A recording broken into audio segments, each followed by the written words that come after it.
கசக்காதே காசாக்கு. நாங்கள் கண்டறிய ப்ராப்ளம். எங்கள் பள்ளியில் நிறைய காகித குப்பைகள் உருவாகின்றன. எங்கள் வகுப்பறையில்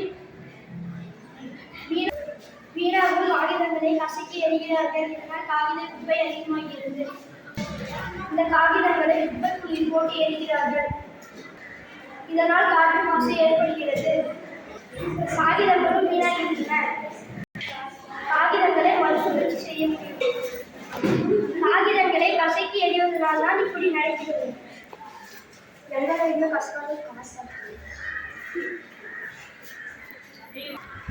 காகிதங்களை கசக்காமல் இது போன்ற பெட்டியில் அனைத்து வகுப்பிலும் சேகரிக்க வேண்டும்.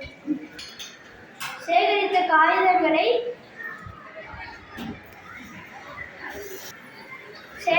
காகிதங்களை பழைய காகிதம் வாங்குபவரிடம் கொடுத்து பணம் பெறலாம்.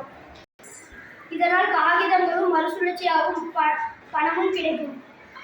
சுற்றுச்சூழல் மாசுபடுவதும் குறையும். அதனால் இனிமே காகிதங்களை கசக்காதே காசாக்கு.